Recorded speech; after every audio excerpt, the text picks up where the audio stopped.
Hello good evening everyone. मैं doctor Swati Sharma English सूत्रा में आप सभी का स्वागत करती हूँ। कैसे हैं आप सभी? और आज मैं आस्क योर क्वेश्चन सीरीज में लेकर आई हूँ difference between irony, sarcasm and satire. तो ये मैं आप लोगों को इसमें अंतर जो है वो बताऊंगी कि दोनों ये तीनों चीज़ क्या होती हैं। और इसके में छोटे से ये जो है वो चल रहे हैं आजकल। बीच में क्वेश्चन आंसर सीरीज भी जो है वो चल रही थी मेरी, वो भी चलती रहेगी और ये आस्क योर क्वेश्चन सीरीज भी है। तो भाई पहले मैं आपको आयनी सर, आप लोगों ने ये वर्ड्स जरूर सुन रखे होंगे। आयनी क्या होती है, सरकाज़्म क्या होता है, सटायर क्या होता है। क्या आपको इनके बीच में डिफरेंसेस पता है? क्या आपको ये पता है कि आयनी में और सटायर सटायर का पार्ट होती है आयनी? क्या जो सरकाज़्म होता है इनमें अंतर क्या होता है? यही चीज़ें आज हम लोग जो है वो डिस्कस करेंगे। बहुत ही कॉमन जो है वे में हम इसको मतलब आम भाषा में इसको समझाने का मैं प्रयास करूंगी। तो चलिए चलते हैं। सबसे पहले मैं आप लोगों को अपनी किताब के में जो है वो दिया हुआ है उसमें से बताऊंगी, फिर उसके बाद पेज नंबर बता देना। क्या था पेज नंबर? बुक दे देना मुझे। क्या है बुक का? कंप्लीट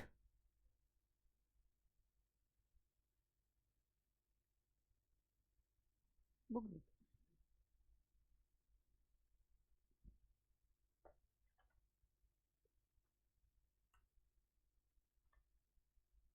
हाँ जी। तो ये है पेज नंबर, ये हमारी बुक है जिसका नाम है द पाथ टू विक्ट्री। और उसी में से ही मैं आप लोगों को बताऊंगी पेज नंबर कौन सा है। ये पेज नंबर 4 है। तो पेज नंबर 6 पर है ये। पेज नंबर 4, पेज नंबर 6 पे आते हैं। हाँ ये है ना, फिगर्स फाउंडेड ऑन इनडायरेक्टनेस। तो मैं आपको इसी में से ही बताना चाहूंगी। तो फिगर्स फाउंडेड ऑन इनडायरेक्टनेस जो है ये ना ये भी पूछा जाता है कि कौन सी फिगर किस चीज़ पे आधारित होती है। तो इस बुक में ये भी दिया हुआ है कि फिगर्स फाउंडेड ऑन इनडायरेक्टनेस, इसमें सीधा नहीं बोलते हैं, घुमा फिरा के बात की जाती है। तो अभी जो इसमें मुझे आप लोगों को बताना है, सबसे पहले मैं आयनी वाला समझाऊंगी। यह बड़ी बढ़िया फिगर ऑफ स्पीच है। By this figure of speech we say one thing but mean just opposite. ये माइल्ड वे में कहा जाता है। हम कहते हैं एक बात, मगर उसका जो मीनिंग होता है ना वो बिल्कुल उल्टा होता है। To we pretend to praise something और समवन, ये एक वो डिवाइस है जो हम लोग आम जीवन में बहुत यूज करते हैं। हाँ ऐसा लगता है जैसे हम किसी की तारीफ करने की कोशिश कर रहे हैं या किसी व्यक्ति की तारीफ करने की कोशिश कर रहे हैं, बट मीन टू ब्लेम और रिडिक्यूल इट और हिम। लेकिन हम उस चीज की या उस व्यक्ति की मजाक जो है वो उड़ा रहे होते हैं। The use of words to convey the opposite of their literal meaning. जो शब्द बोलते हैं ना उसका बिल्कुल उल्टा होता है। अब जैसे इसकी बहुत ही फेमस लाइन है, yet Brutus says he was ambitious and Brutus is an honourable man. कि जब एंटनी जो है, जब जूलियस सीजर की हत्या कर दी जाती है, मार्क एंटनी बोलने के लिए आता है। उससे पहले ब्रूटस जो है वो बोल के जा चुका है। तो मार्क एंटनी ये कहते हैं कि भाई सीजर ने तो अपने जो विल थी उसमें सभी के लिए, रोमन्स के लिए कुछ ना कुछ छोड़ा है। मगर अगर ब्रूटस ये कह रहे हैं कि सीजर जो है वो एम्बिशियस था, तो सही ही कह रहे होंगे, because Brutus is an honourable man. यहाँ जो ये वर्ड ऑनरेबल आ रहा है ना, ये ऑनरेबल का जस्ट ऑपोजिट है, just to make the people understand कि जो अपने आप को वो सही ठहरा रहा है कि उसने ब्रूटस ने सीजर को मार के ठीक करा, मगर ये चीज सही नहीं है। अब इसी तरीके से ये मकबेथ की लाइंस हैं। Are you so gospelled to pray for this good man and his issue. ये मकबेथ जो है ना वो मर्डरर से कह रहा है, जो उसने बैंकुओं के को जो है बैंकों को मरवाने के लिए मर्डरर्स को हायर किया। वो कहता है are you so gospel to pray for this good man and his issue, कि ये तुम अच्छे आदमी के लिए ज़्यादा जो है वो बहुत जो है तुम बहुत इसके प्रति बहुत इस गुडमैन के प्रति तुम बहुत ज़्यादा गॉस्पेल्ड हो गया। तो जो गुडमैन ये आयरॉनिकल वे में कह रहा है कि वो बैंको जिसने जो है वो सुन लिया गुडमैन बहुत अच्छा आदमी है, जिसके बारे में भविष्यवाणी हुई है कि he will बिगेट line of Kings, तो तुम इस व्यक्ति के प्रति ज़्यादा ही जो है वो बहुत ज़्यादा कंसर्न्ड हो क्या? और तीसरा है the brotherly love of our enlarging Christianity is proved by the multiplication of murder. सीधा वो है, इसमें कहते हैं कि इतना प्यार है लोगों में, ये तो इससे ही पता चल रहा है कि जो लगातार मर्डर्स बढ़ते जा रहे हैं, इससे ही पता चल रहा है कि लोगों के बीच में कितना प्यार है। तो वी मीन टू से डिफरेंट, लेकिन हम कहते कुछ है और बोलते जो है। जैसे अगर हम साधारण शब्दों में कहें कि जब 100 होशियार मरे होंगे तो तब तुम एक पैदा हुए होंगे। अगर कोई मूर्खतापूर्ण काम करता है, ठीक है, वर्बल आयरनी होती है, ड्रामेटिक आयरनी होती है, सिचुएशनल आयरनी होती है, तो उसको जो है, जैसे आप ड्रामेटिक आयरनी में आप कोई हॉरर मूवी देख रहे हो और हॉरर मूवी देखते हुए आपको जो है हॉरर मूवी देखते हुए ये आपको जो है, सबको पता है जो भूत छिपा बैठा है ना, वो क्लोजेट में छिपा बैठा है, अलमारी में छुपा बैठा है। बस किसको, ऑडियंस को पता है भूत जो है अलमारी में छुपा बैठा है या मर्डरर अलमारी में छुपा बैठा है, मगर वो जो कोई है कि जो आवाज देता घूम रहा है ना, उसको ही नहीं पता कि भूत या जो मर्डरर है वो अलमारी में छुपा बैठा है। तो ये ड्रामेटिक आयरनी होती है। वर्बल आयरनी, जैसे मैंने अभी आपको ये बताया कि Brutus is an honourable man, जब 100 होशियार मरे होंगे तब तुम एक पैदा हुए होंगे, बड़ी जल्दी आ गए तुम तो। अगर कोई फंक्शन खत्म होने के बाद आए, और ये तो आम में भी लोग यूज करते ही हैं कि बड़ी जल्दी आ गए भाई, तो जो है अगर कोई लेट आए तो इसको जो है ये वर्बल आयरनी है। और सिचुएशनल आयरनी कि जैसे किसी ने बंदूक खरीदी अपनी रक्षा के लिए और बंदूक साफ करते हुए गोली चल गई और खुद के ही चोट लग गई, दैट इज सिचुएशनल आयरनी। तो सिचुएशनल आयरनी जो हम कहते हैं या करते हैं उसका जस्ट ऑपोजिट जो होता है, दैट इज आयरनी। अब बात करते हैं सरकाज़म की। सरकाज़म जो है ये वर्ड ना, ये आप देख सकते हैं यहाँ पर, ये जो वर्ड है ये ग्रीक वर्ड से लिया गया है, ग्रीक वर्ड से लिया गया है सरकास्मोस से, जिसका मतलब होता है विच फ्लैश और स्नियरिंग, खाल उधेड़ना, ये ना किसी की तरफ स्नियरिंग। अनलाइक आयनी, आयनी में जो हम कहते हैं उसका मीनिंग ऑपोजिट होता है, we use mild words.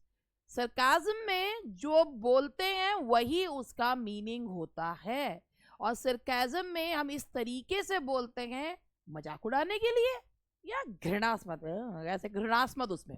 A sarcastic remark suggest a cruel and taunting ridicule. भाई किसी का मजाक उड़ाने के लिए, बिटर बात करने के लिए, वूंडिंग कमेंट के लिए, टॉन्ट के लिए, ये एक ह्यूमरस डिवाइस है। हालांकि इसमें मैं एक बहुत अच्छा एग्जाम्पल देती हूँ, बट वो मैं अपनी क्लास में देती हूँ, वो मैं यूट्यूब पे नहीं देती हूँ, ठीक है, क्योंकि यहाँ यूट्यूब पे ना लोग जज बहुत जल्दी करना शुरू कर देते हैं।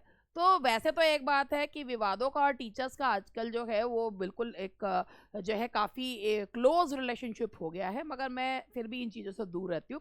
तो ये एक क्योंकि मैं अपनी क्लास में इसका एक एग्जाम्पल देती हूँ, क्योंकि वहाँ एक माहौल जो होता है क्लासेस में, और स्टूडेंट्स को मेरे वो एग्जाम्पल ना, अभी भी जो देख रहे होंगे ना उनको वो एग्जाम्पल याद आ गया होगा कि क्या एग्जाम्पल हम लोग इसमें जो है वो लेते हैं। तो सरकाज़म और आयरनी में जो बेसिक अंतर है वो ये है कि सरकाज़म जो कहना है किसी का मजाक उड़ाने के लिए, घृणा करने के लिए, एक सरकाज़म है कि जैसे अगर कोई व्यक्ति जो है सरकाज़म का एग्जाम्पल, सरकाज़म भी आयरनी तो फिर भी एक माइल्ड वे है बोलने का। सरकाज़म क्या है कि जैसे मान लीजिए किसी व्यक्ति ने बहुत पैसे जोड़ के, किसी महिला ने पैसे जोड़ के, और अभी उसकी आर्थिक स्थिति ठीक नहीं है, और जो इस स्थिति से गुजरे हुए हैं उनको तो बहुत अच्छे से पता है, मुझे खुद बहुत अच्छे से पता है ये चीज़। किसी ने जो है जब उसकी आर्थिक स्थिति ठीक नहीं है, लेकिन उसने किसी तरीके से अपने लिए जो है वो एक कोई सोने का गहना लिया, और लोग कहें कमा बढ़िया है भाई, आजकल पता नहीं चलता, नकली गहने भी बिल्कुल सोने के गहने जैसे लगते हैं। तो आप क्या कर रहे हैं, किसी की परिस्थिति का मजाक जो है वो उड़ा रहे हैं, and that is we call sarcasm. तो ये सरकाज़म का एग्जाम्पल है। ये एक ह्यूमरस डिवाइस है, मगर इसमें हंसी केवल उसे आती है जो मजाक उड़ा रहा है, जिसका मजाक उड़ रहा है उसे कभी हंसी नहीं आती। You are my brilliant son who failed out of college. भाई तुम इतने होशियार हो, कोई भी कॉलेज तुम्हारे लिए नहीं बना है, इसीलिए तुम जो है कॉलेज से फेल हो गए। The chief priest said, mocking Christ, he saved others, but himself he couldn't save.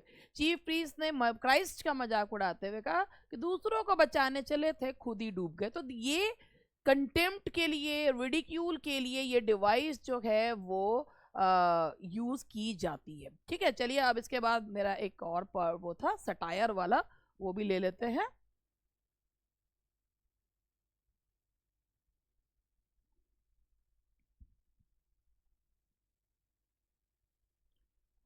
तो सेटायर वाला जो है वो यहाँ पर लेते हैं। अब सेटायर वाले से पहले मैं जैसे आजकल अभी जो है सेटायर वाला भी बताऊंगी।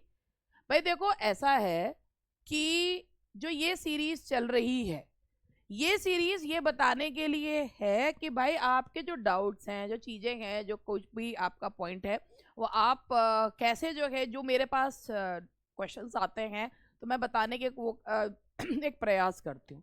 मगर ये आप भी जानते हैं और मैं भी जानती हूँ कि अगर किसी भी एग्ज़ाम को बहुत अच्छे से निकालना है, फ्लाइंग कलर्स के साथ निकालना है, तो आपको उस विषय की थरो नॉलेज होनी ज़रूरी है। तो डू यू थिंक कि आप प्रिपेयर्ड हैं 3 महीने बाद होने वाले एग्ज़ाम के लिए? 3.5 महीने या 4 महीने, लगभग 4 महीने मानिए, क्या आप तैयार हैं उस एग्ज़ाम के लिए? अगर आप तैयार हैं तो क्या करिए, आप जो है क्वेश्चंस जो करिए।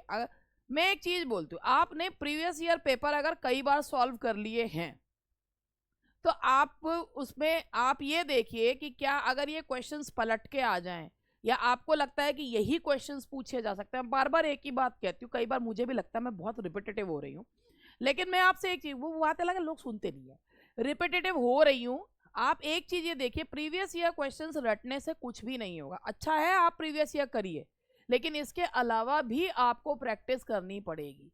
और मैं आपसे साफ ये कह रही हूँ कि भाई देखिए, प्रैक्टिस करने के लिए आपके पास इतनी मार्केट में अवेलेबल बुक्स सारी आप नहीं खरीद सकते, बट मेरे जो प्रैक्टिस पेपर्स बनते हैं, मेरे पास सारी किताबें हैं क्योंकि मैंने सारी खरीद रखी हैं। उसके बाद मैं क्वेश्चंस जो है पढ़ती हूँ, बनाती हूँ, कुछ अपने ही बनाती हूँ। अगर आपको मैं दिखाऊँ तो मैं खुद क्वेश्चंस लिखती भी हूँ, जैसे प्रीवियस ईयर क्वेश्चंस को पलट देती हूँ कि इसको इस तरीके से भी पूछा जा सकता है। तो इफ़ यू थिंक, तो आप हमारा पायनियर प्रैक्टिस बैच ले सकते हैं, जिसमें जो टेस्ट पेपर है, जो पायनियर सीरीज चल रही है, जो अभी 20 नवंबर से स्टार्ट हुई है, वो तो पीडीएफ फॉर्म में है, सुन लो, पीडीएफ फॉर्म में। लेकिन बाकी का जितना भी मटेरियल कंटेंट है उसमें मॉक टेस्ट है, टारगेट टेस्ट है, न्यू टारगेट टेस्ट है, लगभग 50 के करीब जो टेस्ट ऑलरेडी उसमें हो चुके हैं, जो पिछले साल हुए थे, और वो उसमें है। और पायनियर की अब से चलिए, तो जो पिछले हो चुके हैं उनके क्वेश्चन पेपर्स आपके घर पर आएंगे। पर पाइनियर वाले क्योंकि मैं बना रही हूँ तो इसलिए उसका वो नहीं है। तो आप ये देखो, अगर आप पढ़ चुके हो, तैयारी कर चुके हो, तो this batch is panacea for you.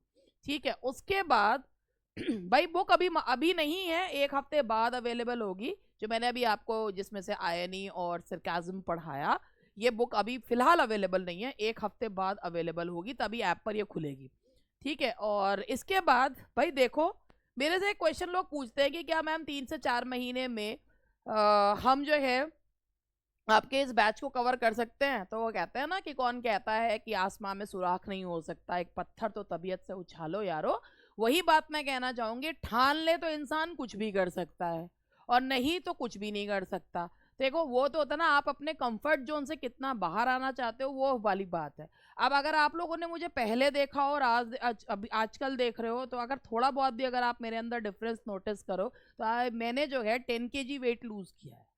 ठीक है, मैं भी अपने कंफर्ट जोन में थी, मुझे भी ये लगता था कि भाई मेरे वजन अब कम नहीं होगा, अब एज हो रही है तो मैंने, लेकिन हाँ एक डिटर्मिनेशन के साथ, एक अपना जो है एक चीज़ें, और कोई ऐसा नहीं है किसी सप्लीमेंट्स के माध्यम से, हाँ, लेकिन एक पूरा अपनी उस पर डिसिप्लिन बना के। मेरे साथ प्रॉब्लम यही हो रही थी कि मैं वेट लूज के प्रोग्राम्स ज्वाइन तो करती थी, लेकिन मैं उसमें उसको फॉलो नहीं कर पाती थी। That is why I wasn't able to lose weight. But आज मैंने अपना 10 kg वेट लूज किया। आज जो पूरा स्केल पे देखा है, 10 kg वेट लूज करना, वो भी 3 महीने में, 3 महीने 12 दिन में, तो ये जो है, तो वो एक डिसिप्लिन से होता है।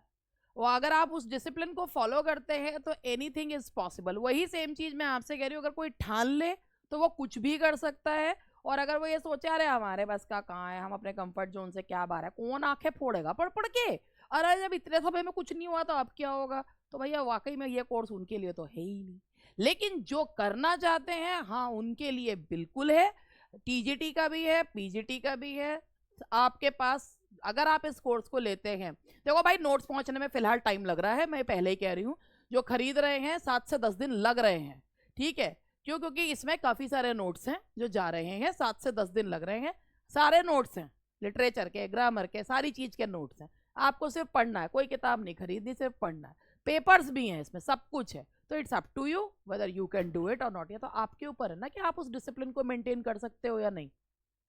और करना क्या है, और एक और चीज देखो भाई ऐप है इंग्लिश सूत्रा का, इंग्लिश सूत्रा का ऐप है प्ले स्टोर पे, और नंबर है ये, नंबर भी लिख देती हूँ, कई लोगों को तो नंबर ही नहीं पता होता।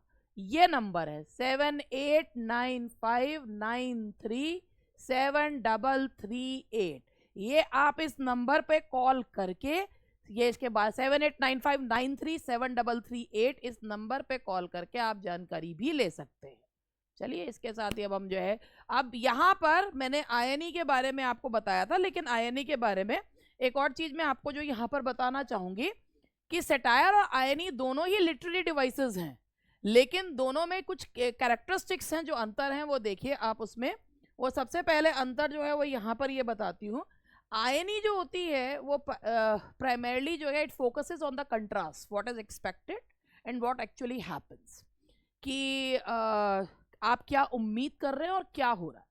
ये ह्यूमर के लिए होती है, सस्पेंस के लिए होती है। वही जैसे मैंने आपको बताया ना, एक भूत जो है, एक हॉरर मूवी देख रहे हैं और एक भूत जो है वो उसमें मर्डरर छुपा बैठा है, और वो जो है, और एक सबसे वो होता है कि जवाब कहाँ है, कहाँ है, कौन है, कौन है।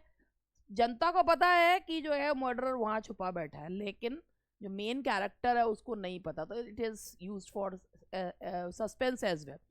3 टाइप्स की आयरनी जो है वो होती है। वर्बल, जो हम कह रहे हैं उसका मीनिंग कंप्लीटली ऑपोजिट होता है।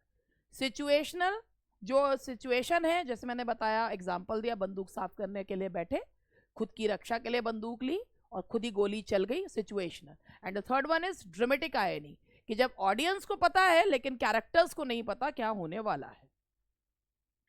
सेटायर, अब आ जाता है सेटायर। सेटायर का एम क्या है? सेटायर का एम होता है क्रिटिसाइज और रिडिक्यूल सोसाइटल फ्लॉज। ये सोसाइटी के जो फ्लॉज होते हैं उसका मजाक उड़ाने के लिए होता है। पर्पस क्या है कि it seeks to expose and correct social ills by making them.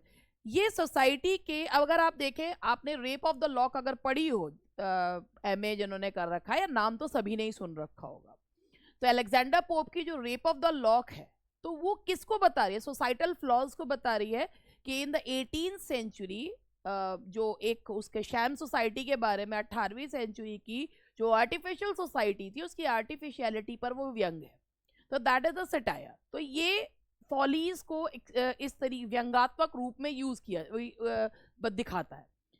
Satire में जो चीजें यूज होती हैं, टूल्स क्या हैं सेटायर के? आयनी, सरकाज्म, यानी कि आयनी और सरकाज्म सेटायर में यूज किए जाते हैं।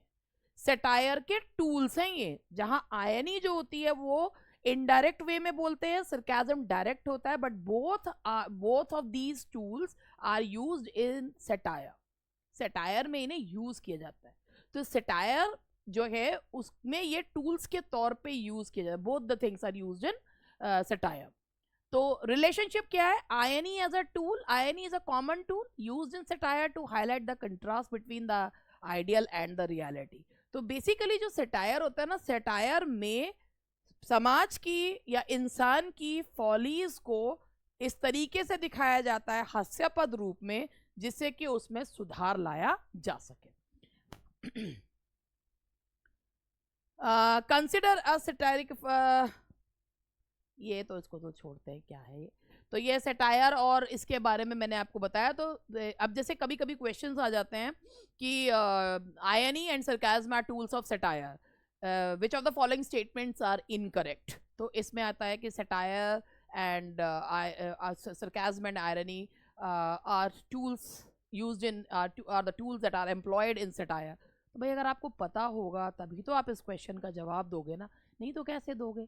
तो ये चीज इसको बताना मेरा काम था, दैट इज वाई। अब फिर एक बार एक क्विक रिवीजन करते हैं। आयनी जो हम कहते हैं और जो उसका मीनिंग होता है दोनों डिफरेंट, सीधा नहीं कहते। सरकाज़म जो मीनिंग है वही कह रहे हैं, वो किसी का मजाक उड़ाने के लिए यूज किया जाता है। सेटायर में दोनों चीजें यूज की जाती हैं और किसी व्यक्ति की मूर्खता को या सोसाइटी की मूर्खता को हास्यपद रूप में दिखाया जाता है। और rape of the lock is an example of satire, समाज के ऊपर सेटायर है। दैट्स ऑल फॉर टुडे, मिलते हैं जल्द ही, बाय बाय।